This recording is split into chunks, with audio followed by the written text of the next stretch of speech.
In, Before we get started, everybody in, does anyone want to get out?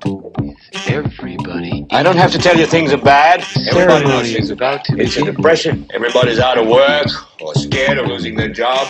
We know the air is unfit to breathe. Our food is unfit to eat. We don't go out anymore. The dollar buys a nickel's worth. Banks are going bust. Shopkeepers keep a gun under the counter. There's nobody anywhere who seems to know what to do, and there's no end to it. We sit in the house, and slowly the world we're living in is getting smaller, and all we say is, please, at least leave us alone in our living rooms. Let me have my... I won't say anything. Just leave us alone. Well, I'm not going to leave you alone. At first, you've got to get mad. You've got to say, I'm a human being. God damn it. My life has value. Go. I said it before and I'll say it again. Life moves pretty fast. You don't stop and look around once in a while, you could miss it.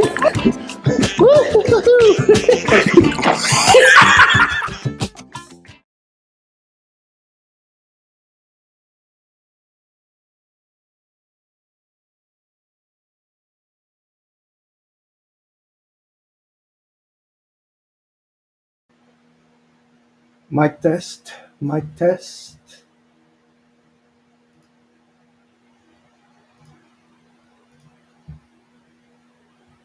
Yo, finally.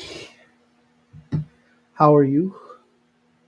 Today is Sunday, October 20th, 9:57.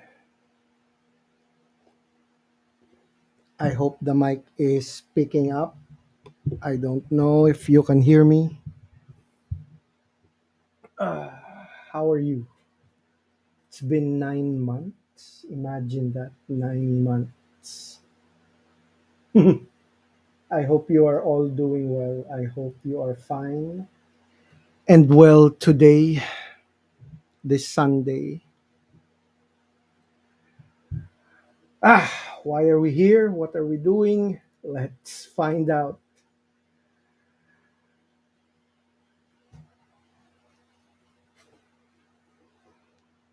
It's just funny how easily most people can get caught up with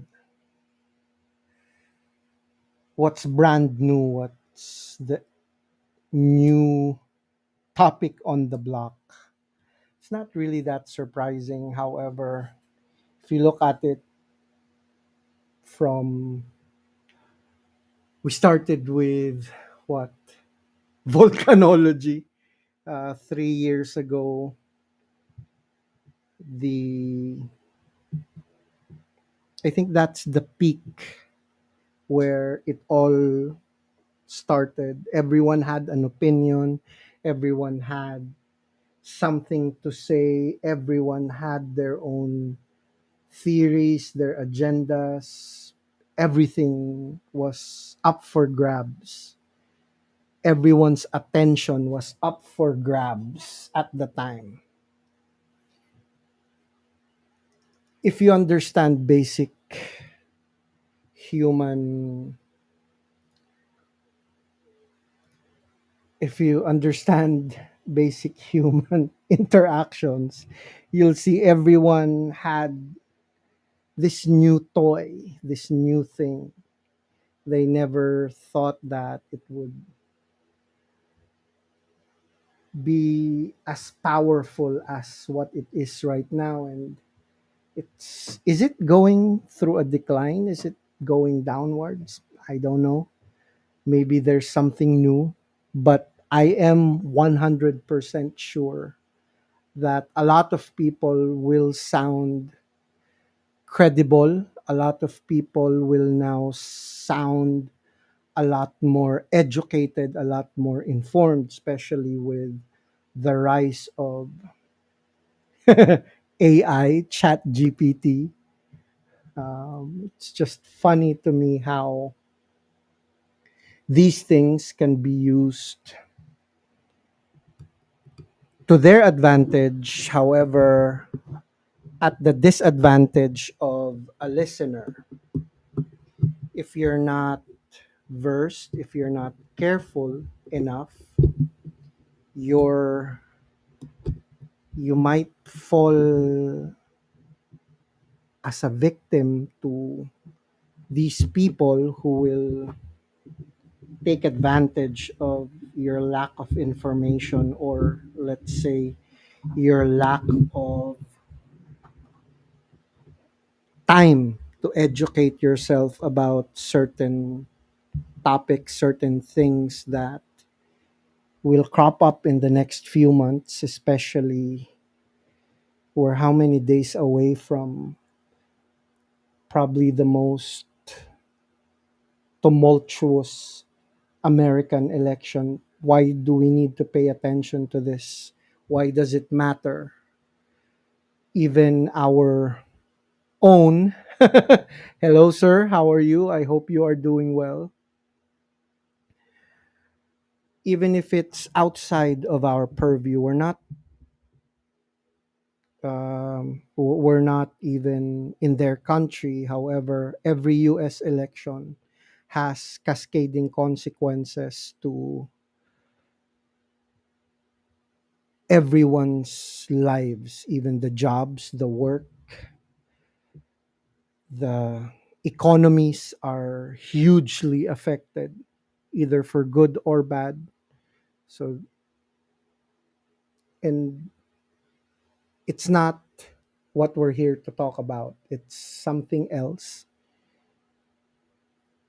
I wanted to do this like a week ago. I thought my research was finished. I wanted to get back just as a backgrounder.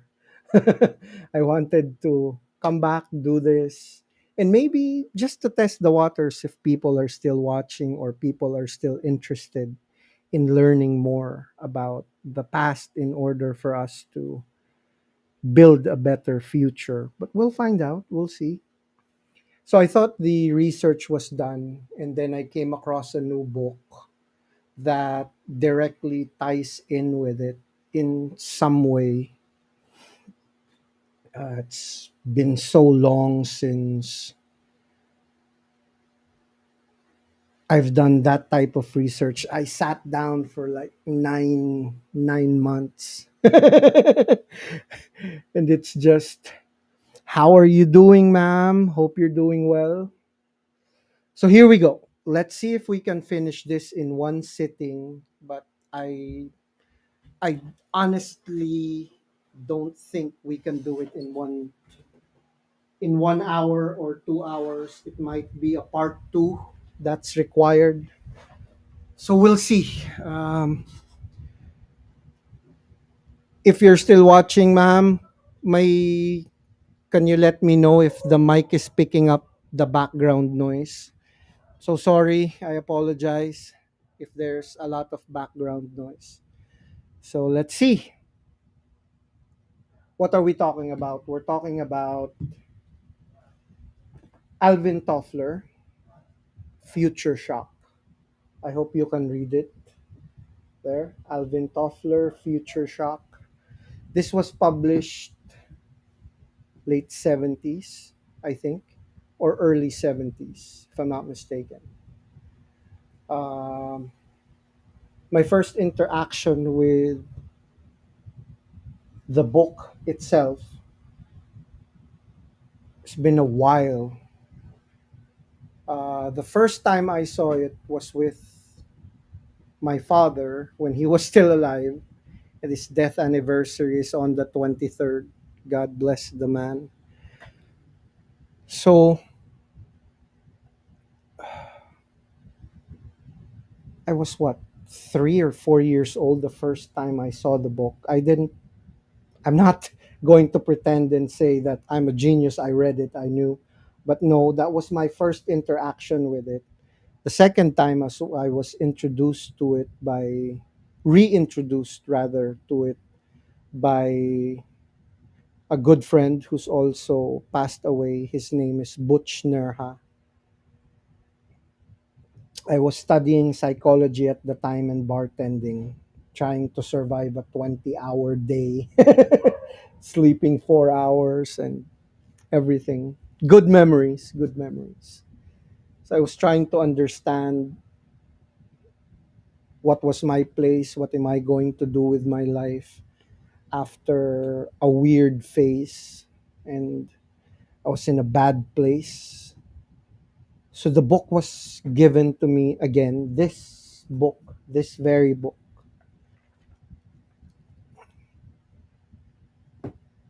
So after a while, it served as a guide. It served as a way for me to understand how I, as a person,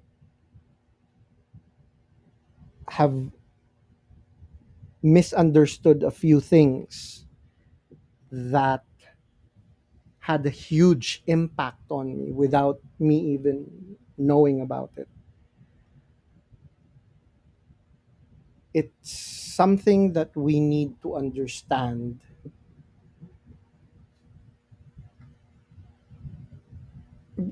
There are,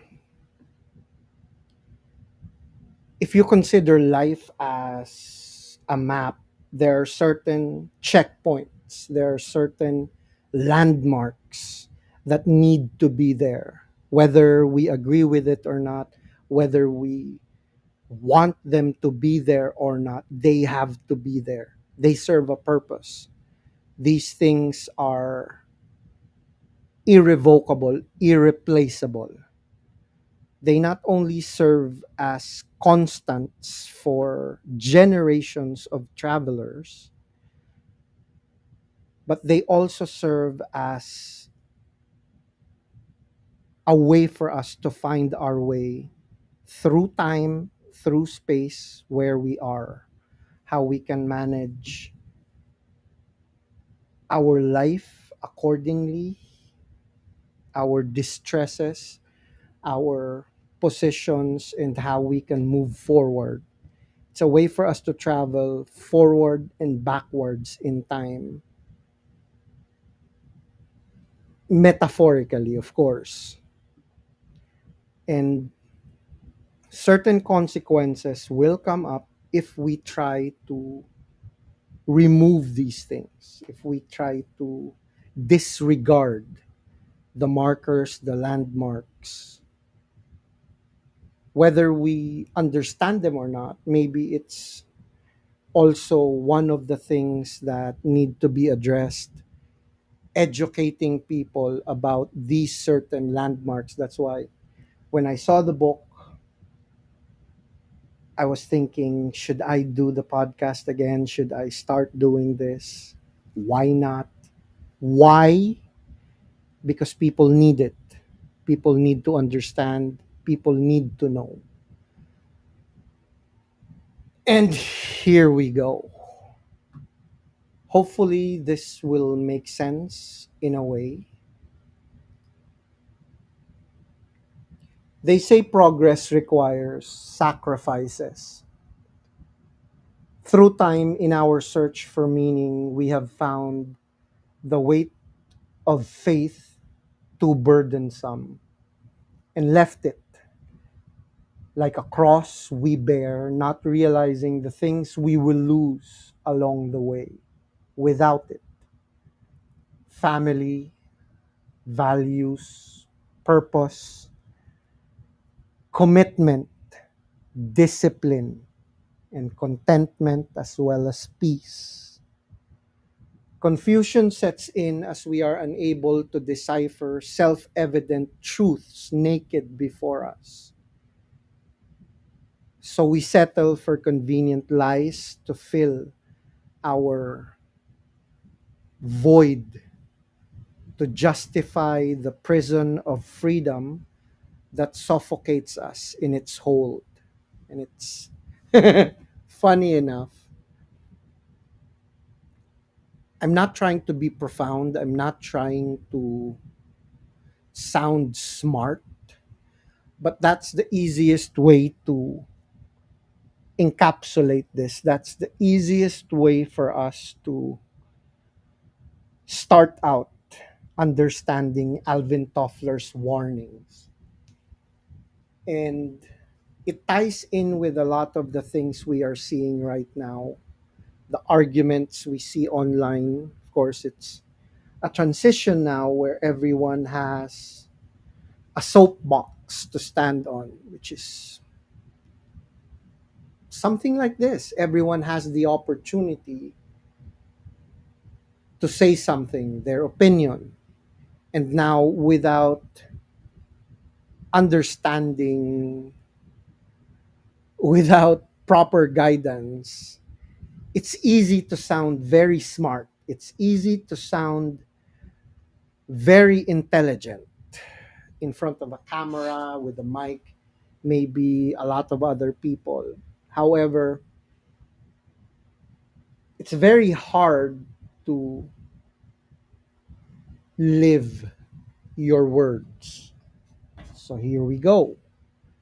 Now, in Future Shock, Alvin Toffler had a warning. He said that rapid progress and societal change will lead to disorientation. There's a lot of things that this is for free now. You can get this for free. So I would strongly suggest please find it and digest it. So he said that as we race forward into an era of rapid technological innovation, global interconnectedness, and constant change, the world we knew becomes unrecognizable almost overnight. Every aspect of life, our relationships, our work, our values is in flux. In the pursuit of progress, society has an embarked on a path of constant evolution, but for many, this careless transformation leads not to empowerment but to disorientation. And people who understand this transition, people who can understand the rapid changes, like seeing, like a chess player, seeing things happen way ahead of time, you can manipulate the situation, you can mold people, and you can use their lack of knowledge to their advantage. So this orientation stems from the sheer speed at which change is occurring. In the past, societal shifts take place over generations, allowing individuals, communities, societies time to adapt and adjust. Transitions and knowledge and wisdom was passed down. A sense of continuity and stability somehow is in control, but now change happen in a matter of years. Sometimes time to adapt and adjust are left. You're no longer left with these things. The accelerated pace leaves many feeling unmoored, unsure of where they fit in a world that is evolving faster that they can comprehend. Technological advancements, once heralded as keys to progress, now contribute to this disorientation. The rise of automation, artificial intelligence, digital communication has transformed the way we work, we communicate, we interact, even the way we learn.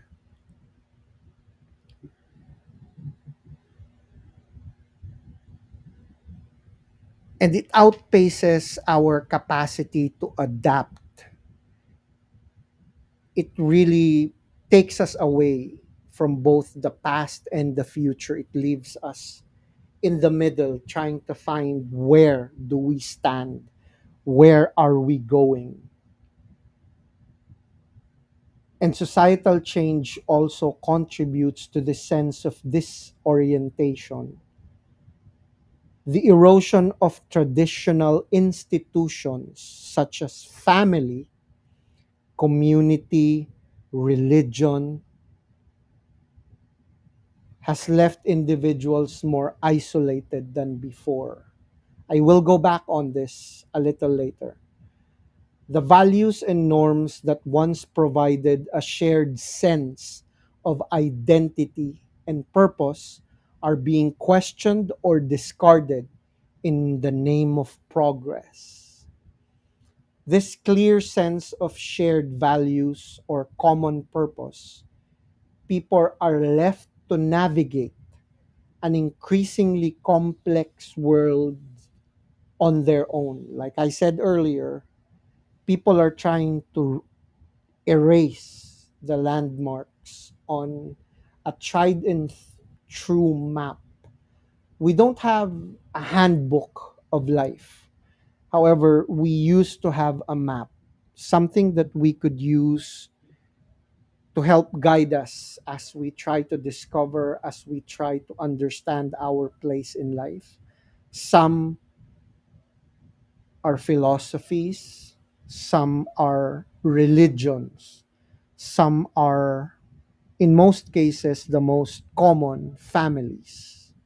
However, as progress came in, a lot of these institutions have been, how would you say that, slowly but surely being tried to be destroyed, disseminated, disassimilated by the so called guides of the future. Be very careful who you follow.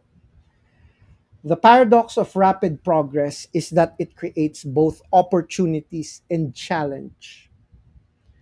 On one hand, we have more freedom, more choices, and more access to knowledge than at any point in history. But on the other hand, this abundance of choice can be overwhelming, leading to decision fatigue, anxiety, and sense of paralysis. We are constantly bombarded with new information, new technologies, and new ways of thinking, yet with each advancement, we are forced to reevaluate who we are, what we believe, and where we are headed. And that will happen if you do not have a firm foundation, which is why, for me, the nuclear family is the most important and most integral part of every society. That's just me. Why? If you have some semblance of a normal nuclear family, there is a father, there is a mother, there are siblings. And that helps you understand the hierarchy of life, regardless of how you would like to explain this to me. It is a tried and true process. It is a tried and true system of learning at home. How, even before you go out of the house, you understand basic principles that will help you navigate life outside of your home. You will learn with some semblance of a normal family.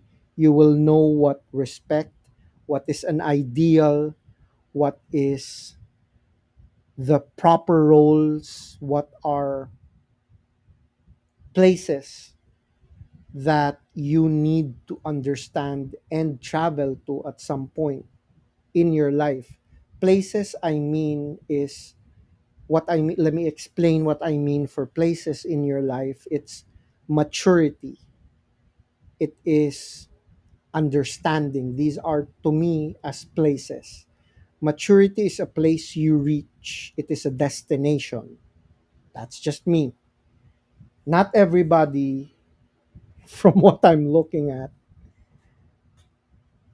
has tried or even knock on the door of maturity. Maybe they come in late. It's to your disadvantage if you do not. It's a very huge disadvantage. Now, consequences of disorientation will start with the psychological and emotional stresses. The rapid pace of change leaves individual feeling overwhelmed, anxious, and uncertain, as we mentioned earlier. As familiar structures and routines disappear, people are forced to adapt to new realities that they may not fully understand or be prepared for. This constant state of adaptation leads to a heightened stress and sense of being out of control, contributing to the widespread mental health issues as anxiety, depression, and burnout. Like I said, institutional things help guide us. And without these guides, we are lost.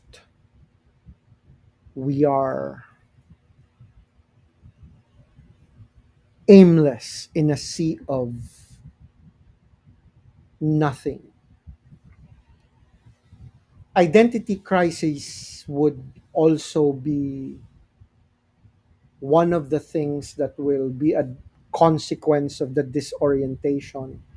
The erosion of traditional roles and values leads to a crisis of identity for many individuals. In a world where people are constantly told to reinvent themselves, it becomes harder to find a stable sense of self.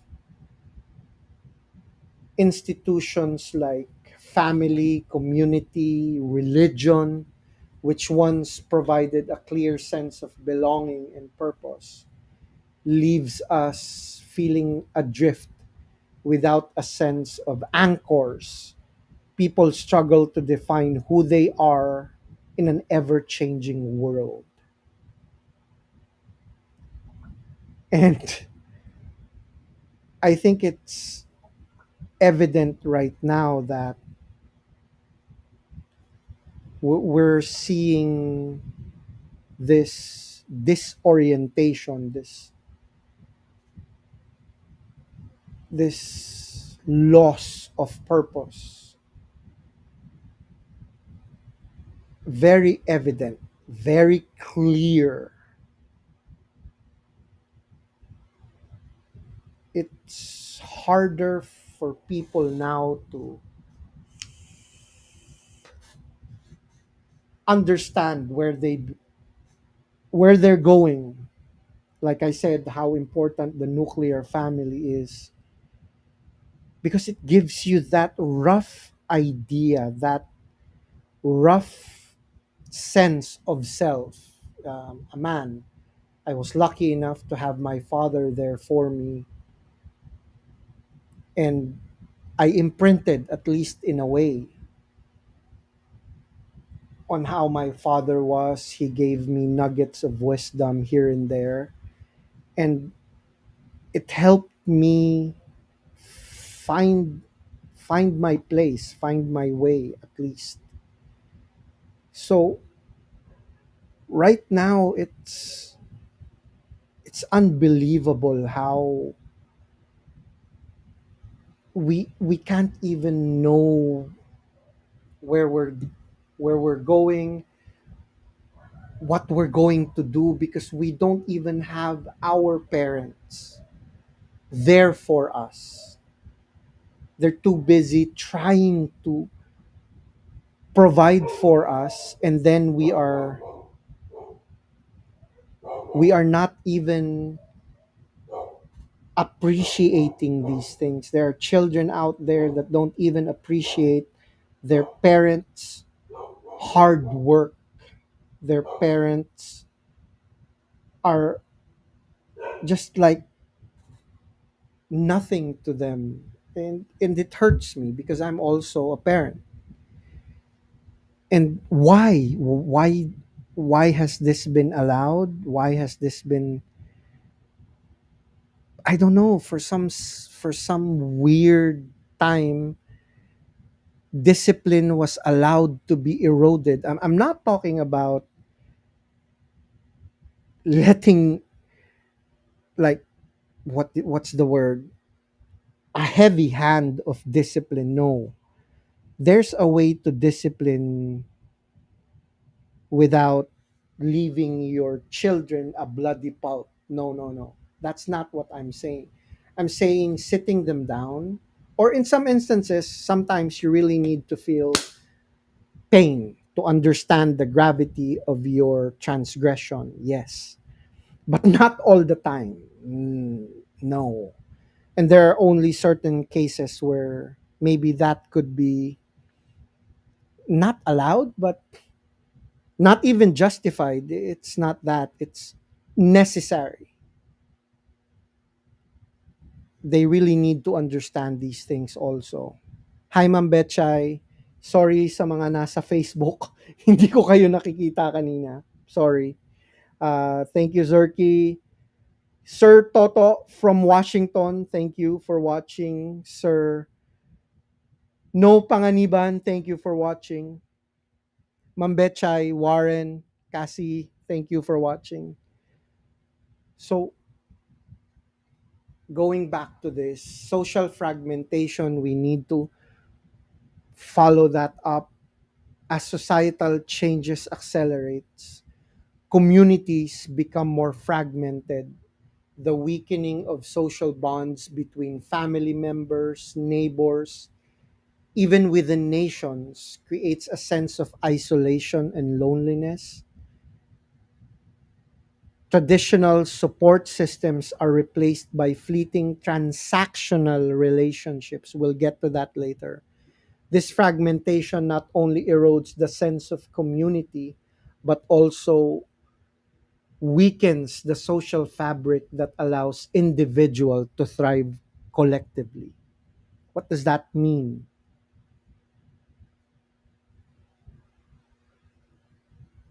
If you haven't noticed, that's why I that's why I decided to transplant my family from the city, from Luzon, a highly urbanized city, to the province. Not only sustainability, but a sense of community. Here, but slowly I'm noticing it's also changing. Here, you can build a community between you, your neighbors, and probably relatives. That's why you'll notice in the province, usually people live close together, families close together. You have cousins, you have relatives twice or third removed close to you. And this helps take care of the children while the other elders or the adults go to work. It also helps educate them, the children, I mean. And if you notice in the city in the last 10 years, you won't be able to trust anyone else with your children. Not even teachers now are able to be trusted uh, with the students because I've seen, I don't know how true, however, it really brings fear to me because it appeared that the teacher was grooming his student to be his wife. And that's the danger of social media as well. And there were cases where teachers went out of hand in handling their students. I think violence was put, a teacher laid her hand on the student, and also the types of teachers that we have changed. And why is this? It's alarming because these are second parents. These Being a teacher is a profound responsibility that some people have missed. It's become a job. It's no longer it's no longer that position of power to mold minds, to create better constituents, to create better citizens.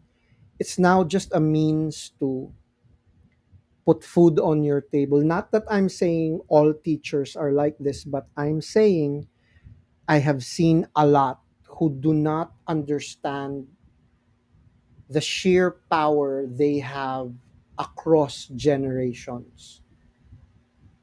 I had the privilege of having old school teachers who really had pride, who really had a sense of responsibility. They understood the gravity of the power that they hold over our minds and where we were at the time. I hope she's still alive. Mrs. Pabalate was my high school English teacher. She put me on this path. She was one of the few people that understood my in the words of my son, teenage angst. Uh, she understood where I was at the time, and she guided me without me knowing. She steered me away from, not that I completely, but in a way she showed me a road that I could take. Not that I took it immediately, I fucked up too, but at least I knew I had these choices. I had these options. I don't know how different the generations are now. Maybe there's a huge gap where, when did we lose it? I can't put my finger on it, but it would be somewhere around 30 years ago, give or take. Or maybe 25 years ago. I can't be too sure. I have been out of school for a while. So hopefully, because I am sure that there are still teachers as my teachers were, but I think we're in short supply. And we need to have that sense of pride with what we do. Whatever we do, we should have a sense of pride in it. It's not simply what you do for a living, it's what you do as a part of a bigger puzzle. It's not only you cleaning the streets if that's your work, it's you taking care of the streets for future generations. We've equated that sense of pride and sense of accomplishment, I think, with money, and we need to reassess this sense of accomplishment. And as we go along, as we lose these things, the traditional values and norms have been questioned or abandoned. Moral ambiguity has become or has come up on the rise. We as individuals have been left without a clear moral guideline to navigate the complexities of life. It only erodes the sense of community but also weakens the social fabric, allowing individuals to thrive collectively. The moral ambiguity. There used to be a line where you can cross, it's wrong and right. It's wrong and right. Now there's so many ways to justify whatever it is or however it is that you do. We see this almost every day in social media, politics, everywhere else. And we can't blame people for being people. We can't blame individuals. I'm sorry, we can't blame the collective for an individual's fault. I'll equate this to my experience with the church. I don't go to church, but I believe, I have faith. That's a different thing altogether. A lot of people have lost faith in the Catholic Church because of the numerous scandals that they just tried to bury.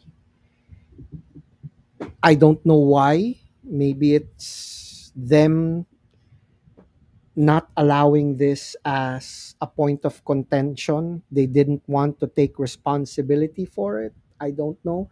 So many conspiracy theories are out there because of it. However, if you look at it from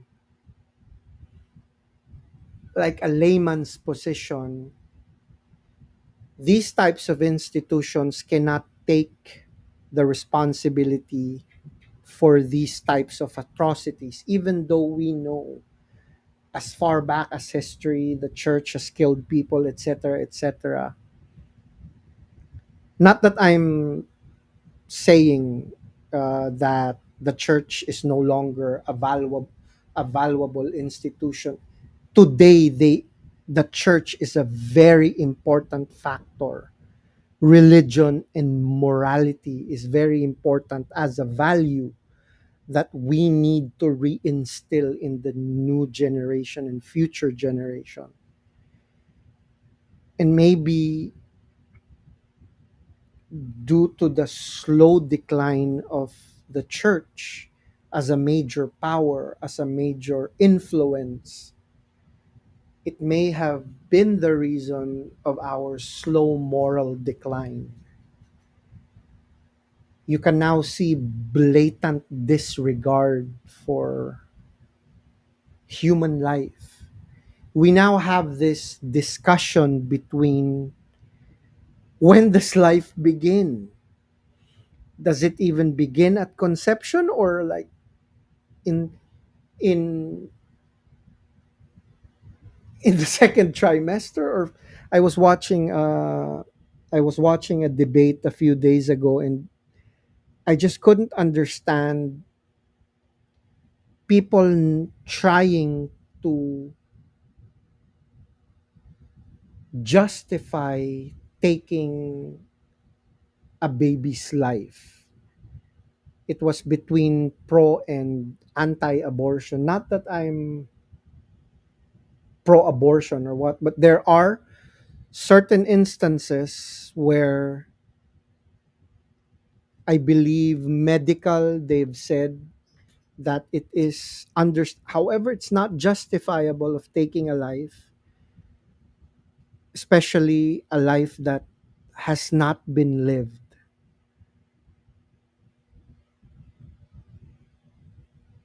It's hard to see where we lost our compassion, our most important value, compassion. When did we lose that? When did we lose compassion and self respect, dignity? When did we lose these very important things in our life? Can we correlate this with the loss of faith? How trivial life has become when we suddenly lost that touch of divinity. We're no longer people now. Some will say that there's no value in life. I'm a firm believer that the most valuable thing you can ever have is life. You have the choice to put it to waste, or you have the responsibility of making yourself better and doing your part. And as we blur this line between right and wrong, popularism has become a justification to a lot of things that we have grown accustomed to.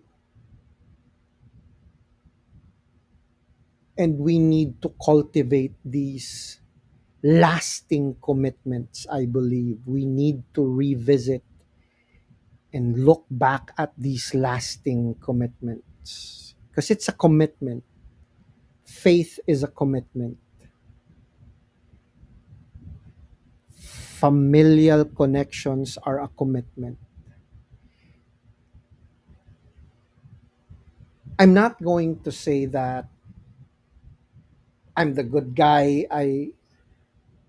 I chose to distance myself with my immediate family because of our differences. And if you don't have that issue, cherish it, nourish it. I hope I had one. I hope I didn't have a dysfunctional family so that I could have my children grow up with the stories of the past that they can learn, the stories of previous generation that thrived amidst adversity. However, I don't have that privilege. So I try to instill with them with understanding, without bitterness. I try to teach them the lessons I've learned so that, in a way, when they are now the parents, when they now have their own family, they don't lose this. They stay close together. They don't let they don't let drama overtake their lives, their generation. I'm going to cut that from my family. I don't need the aggravation. And with this information overload, with especially the digital revolution, it has made information, whether right or wrong, more accessible than ever before. With this access comes the cost. Like I said earlier, you now have terabytes or petabytes of information at your fingertips. The sheer volume of data, opinions, news that people are exposed to on a daily basis creates cognitive overload. And it becomes difficult to process information critically or make informed decisions, leading to superficial understanding and lack of deep engagement with important issues. This constant influx of information also contribute to a sense of being overwhelmed and disoriented. I think we mentioned this earlier, the superficial understanding. I can now sound like a graduate of Harvard if I program Chat GPT to write a discussion for me, like a Harvard graduate professor. That can be done. But the question is, would you be able to bluff your way through a conversation without showing your hand that you just are reading from something? Are you able to parse out this information, or are you inside? Also, another thing, a consequence is these thought bubbles that we saw just like what, 2 years ago, when we had the most, what's the right word, we had the most contentious election in the Philippines. The country was cut in half, and now we see the fruits of the labors. So we really need to be well informed about certain topics, certain conversation points, especially with so much disinformation and so much malinformation out there, that we can be easily led to believe that right is wrong, left is right. We can't even, I hope it never reaches to the point here, but in the US, you can see that they can't even agree between what is a man and what is a woman. And I can't wrap my head around that many people would allow themselves to be deluded to that point of contention. What's the reason behind it? Why would you hold something as clear? It's clear scientifically and evidently. It is clear that one side is wrong, and why tolerate it? Maybe it serves a higher purpose for them. I wouldn't want to go there. So maybe we'll try to discuss and parse that in another day. And if you can see my screen, I have written notes as best as I can, and we're not even down to the second line. And now,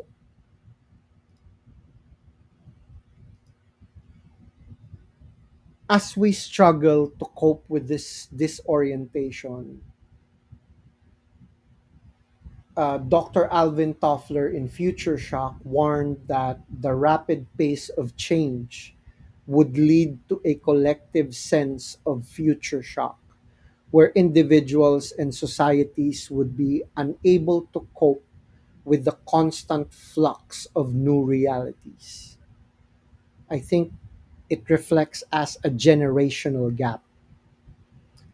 This shock manifests as disorientation, where the future seems not like a realm of opportunity, but as a looming source of uncertainty and fear. One of the main struggles is this fleeting that there is no clear path forward. As technology reshapes industries, traditional career path has become obsolete. As social norm shifts, long-standing practices and values are called into question as the world becomes more interconnected. Local cultures and identities are diluted. In this context, individuals are left searching for stability in an increasingly unstable world. Maybe it explains the misidentity, maybe. As the world comes to turn to short term distractions like social media, consumerism, entertainment to cope with the discomfort of this disorientation, but these often provide only temporary relief. And the rise of polarization, both politically and socially, can also be a response to this disorientation. In a world of constant change, many seek certainty in ideologies that may sound to offer clear answers or blame external forces for their discomfort. This polarization generates further fragmentation as people retreat into echo chambers rather than engaging with the complexity of the world around them. It's a lot easier now to find people that will agree with what you perceive the world as. And it's a lot easier to disregard other people's opinion or other people's perspective. You can just block them, you can just mute them, you can just unfriend them. However, contention and struggle is very important. We can always see 100% people that struggle, people that work hard will succeed, whether you like it or not. You can take shortcuts, however, it doesn't taste as better. It's like instant coffee. It will never compare to a beautiful cup of freshly ground espresso pulled from a proper machine, right? And trying to find stability in a changing world is never easy. It's a challenge. The biggest challenge that we have is to find stability amidst this chaos. Dr. Alvin Toffler suggested that while rapid change is inevitable, individuals and societies must learn to adapt in ways that allow for resilience and continuity. And if we continuously tolerate slackers, if we continuously tolerate the weak, where are we headed? Who will fight the next battles that will come?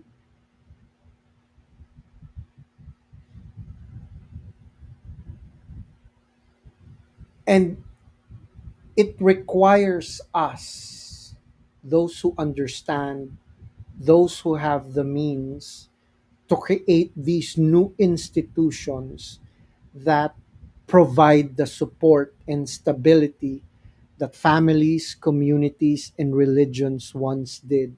It also means we need to cultivate the values that are able to accommodate the change, but strong enough to offer guidance in these hard and very trying, confusing times. One potential solution is to foster adaptability without losing sight of core human needs as connection, meaning, purpose. And while the structures of the past may no longer be viable in their original forms, their underlying principles, families, values, community will always remain essential. And our task as the modern society is to reimagine these structures in ways that align with the realities of the 21st century, while still offering the stability and guidance that individuals need to thrive in a world of constant change. I'm not saying we need to reinvent religion.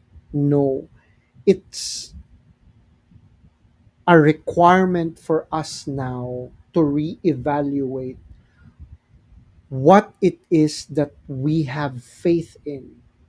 Is it the God speaking through the man that performs these unforgivable things? Or is it what's behind the idea, the concept of religion that teaches us goodwill for our fellow man, faith that amidst all of this tumultuous adversity, we will be able to persevere? Which is it that we need to really put our faith in? It's not the person, it's the ideals behind it. You can have faith without that church. You can read the Bible, you can ask the questions, you can participate in this social experiment called life a lot better and a lot easier if you have faith. It's up to you. It's not, it's just me. It gives you those guidelines, and it gives you that, it gives you that calm in the storm of chaos. Kala mo hindi kita nakita, ah. Yeah. Good evening, Joy. How are you?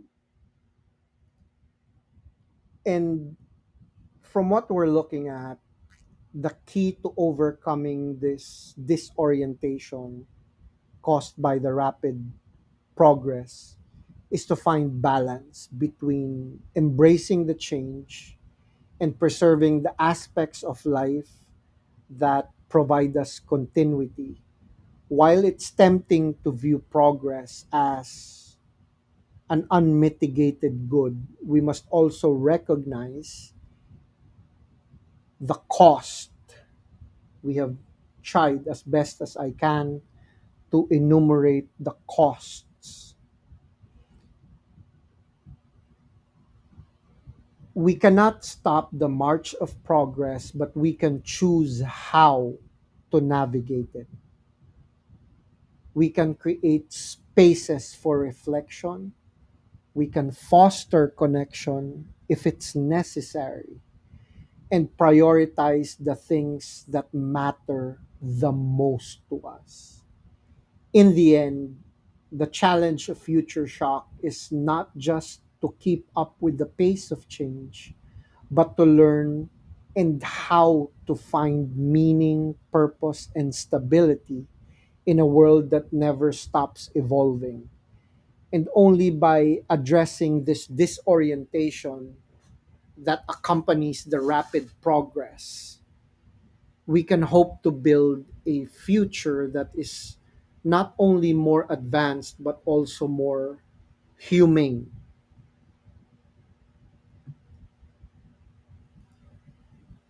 The dissolution of grounding structures will now try to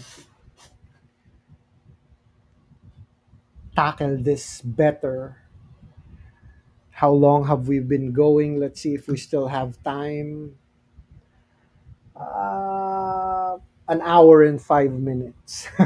Let's see. It's going to be the challenge.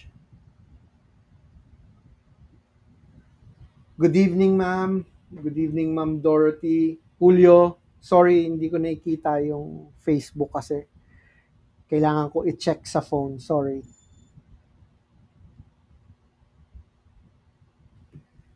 The dissolution of grounding structures faith, tradition, and family is one of the most profound consequence of rapid societal and technological change. And examined through future shock as a lens, we see these structures historically served as the foundations upon which individuals and communities build their identities, values, and a sense of stability. As progress accelerates, we see these pillars that once grounded us being weakened or even discarded, and in their absence, like I mentioned earlier, we are left without an anchor that used to be guideposts and guide rails for us to navigate life. And it disconnects us, it gives us an existential uncertainty. We don't even know why we're here anymore. The erosion of faith for centuries, faith was not just a personal belief system, but a communal institution that offered meaning, moral guidance, a sense of belonging, whether rooted in religious practices or spiritual systems or shared worldviews like the Dogon tribe. Faith provided individuals with a framework through which they could understand their place in the universe. It defines right and wrong, and it helps you find comfort during difficult times. And as society becomes more secular and more technological progress offering material solutions to many of life challenges, a reliance on faith has diminished. The decline in organized religion and traditional belief systems have left a vacuum in which people struggle to find meaning and purpose, while some find new spiritual paths, turn to science, others are left without a sense of higher purpose. Eat, sleep, eat, sleep, rinse, repeat. The, the loss of shared belief systems also erodes the communal bonds that once connected people across their differences.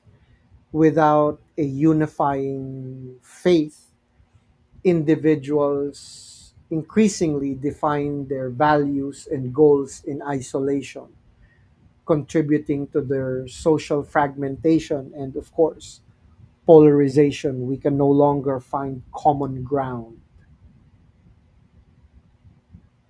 I hate using the word existential, but I, I really can't think of any other word to use. But the existential void, with faith no longer serving as a source of meaning, many individuals are left with this question, this existential question: the purpose of life, morality, your role in a bigger picture.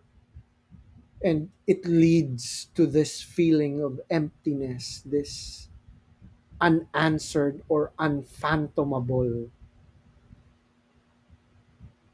sense of dread.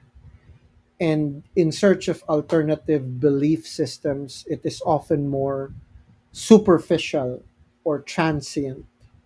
You will now try to find your identity by latching on to groups or those echo chambers that sound sensible at the time,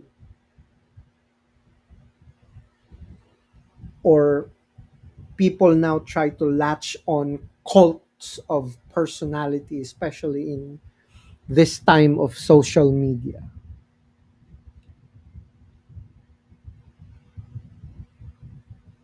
If we try to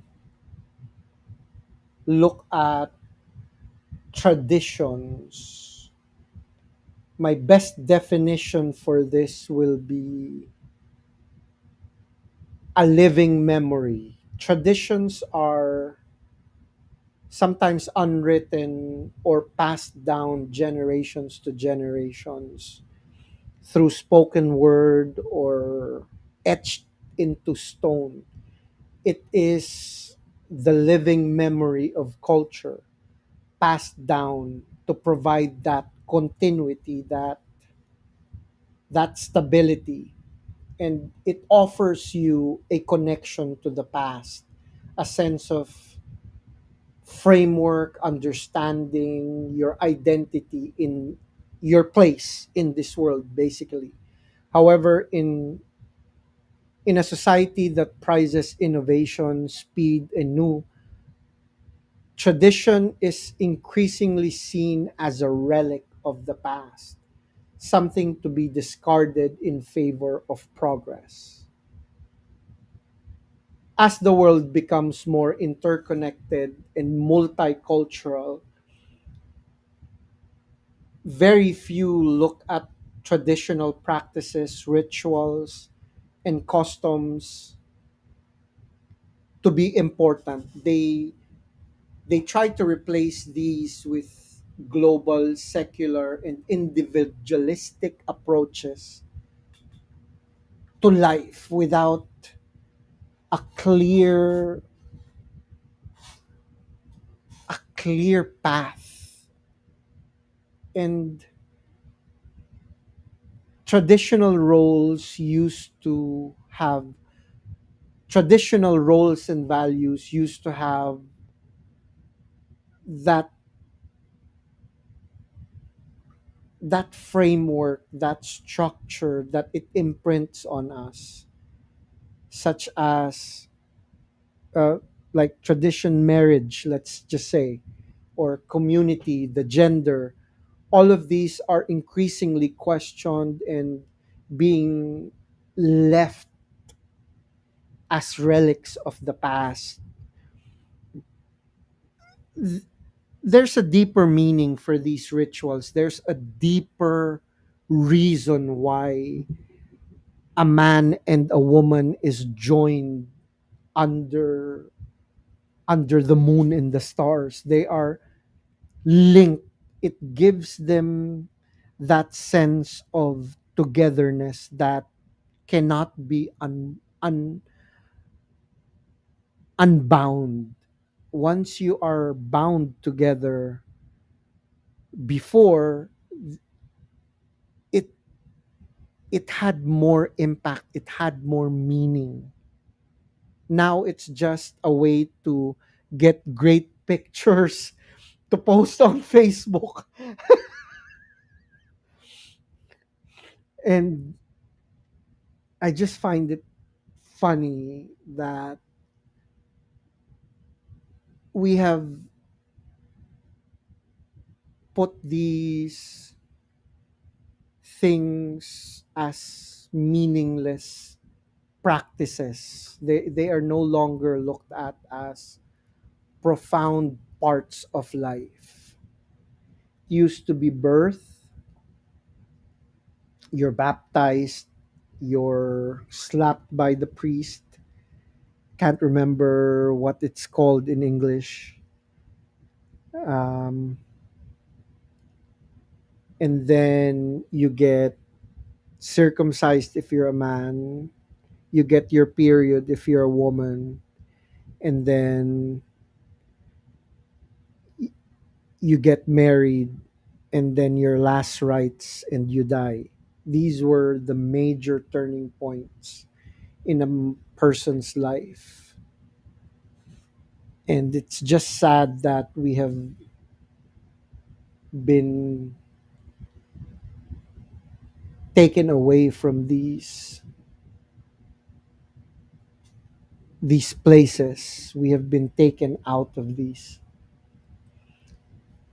And this cultural amnesia, the loss of tradition, creates individuals that are disconnected from the collective wisdom and practices that shaped previous generations.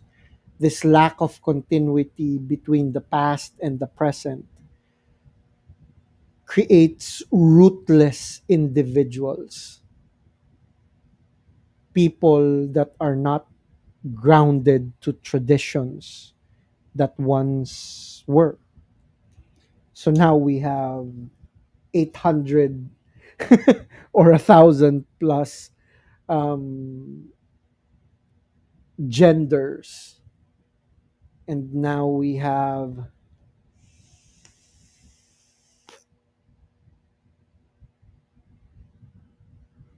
uh, without a sense of belonging and identity that tradition imparts, individuals will always struggle to find stable identities, often experimenting with transient or superficial forms of self expression in a rapidly changing world. And think this should have come earlier, but I think it's been noted earlier that family has long been considered as the cornerstone of society, and as it fragments, now we are left without any offerings of emotional support, any stability, any sense of belonging. It is through the family that values are passed down. Individuals learn responsibility, empathy, and commitment.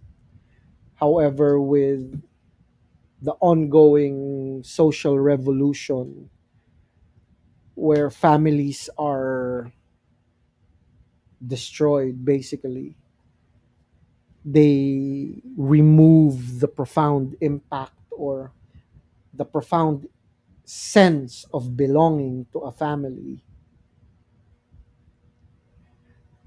We now see that we now can see evidently the monsters being created without without a core strong family. Who do you go back to when when you lose your job? Who do you go back to when life proves to be too difficult? Where do you get support? Who do you go to? Where can you go to? Who do you have this talk with to get guidance, to get wisdom?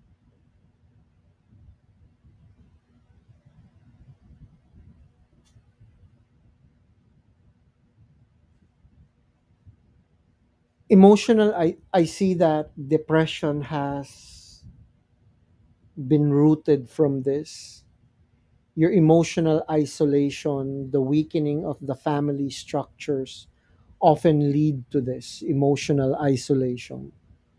And as we lose the deep support systems that family once provided, we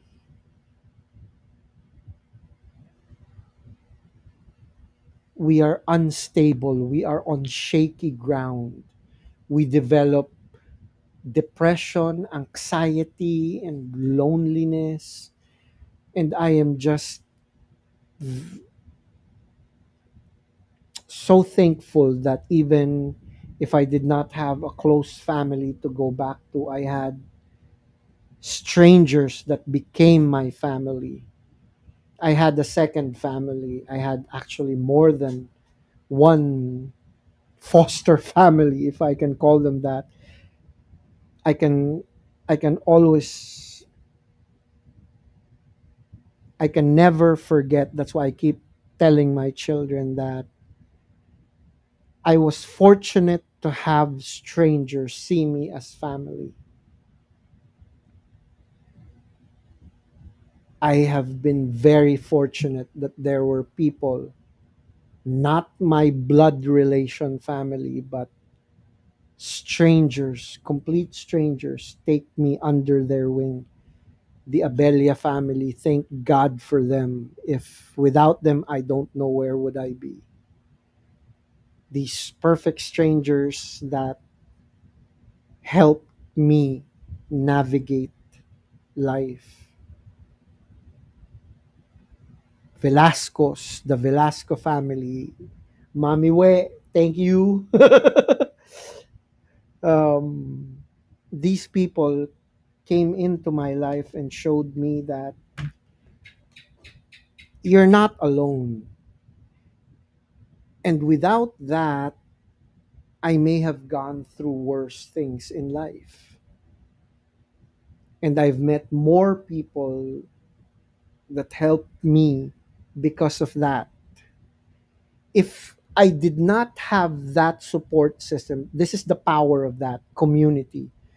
And slowly we are eroding this. We are taking it away from because of echo chambers, because of all of these things that we think we are progressing to. However, these things are being lost. And this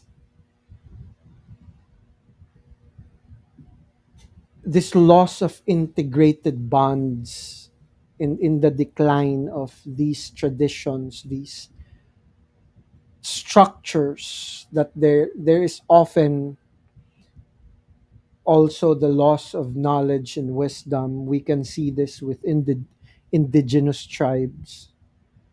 The weakening of these bonds can lead to the sense of discontinuity between generations. People grow up without the guidance and support of the older family members. And it creates a combined effect, a society unmoored. The erosion of faith, tradition, and family together creates a society that feels unmoored, disconnected, floating around from the past and uncertain about its future. These grounding structures once provided the sense of stability and purpose, loses meaning, fragments, and is disoriented. And how can we rebuild these structures? We can rediscover faith, we can revitalize tradition, like I mentioned earlier, rather than discarding tradition altogether. There is an opportunity to modernize and adapt traditions in ways that resonate with contemporary life. This could be blending new cultural practices with old rituals, or finding ways to preserve intergenerational wisdom in a rapidly changing world. And we have to rediscover the value of family. We need to create this traditional nuclear family that allows us to model for our children and for the future generation, to create extended communities, non traditional ways in maintaining the support and stability that families once provided in different forms. And I just want to go back to rediscovering your faith. Like I said, you don't need that traditional, maybe it's required, I don't know, but for me it works. You just need to read the guiding principles and reconnect. We need that meaning in our life. to find what it is to prioritize. And it really helps in those dark moments. So I think that's all we'll do for now.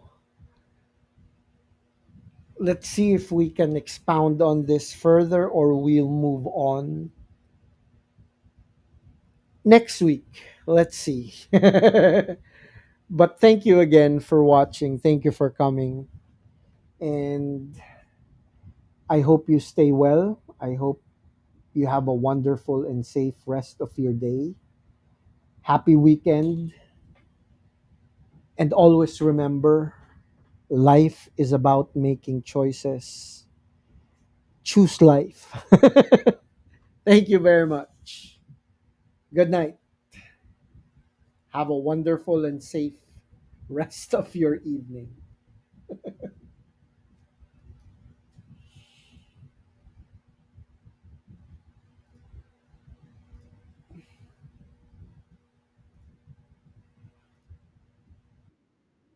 In. Before we get started, Everybody in. does anyone want to get out?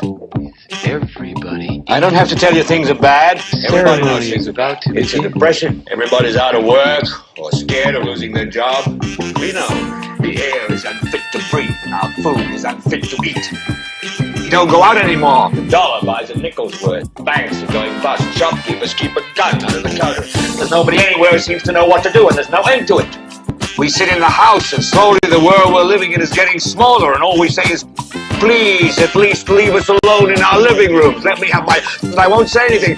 Just leave us alone. Well, I'm not going to leave you alone. At first, you've got to get mad. You've got to say, I'm a human being. God damn it. My life has value. Here we go. I said it before and I'll say it again. Life moves pretty fast. You don't stop and look around once in a while, you could miss it.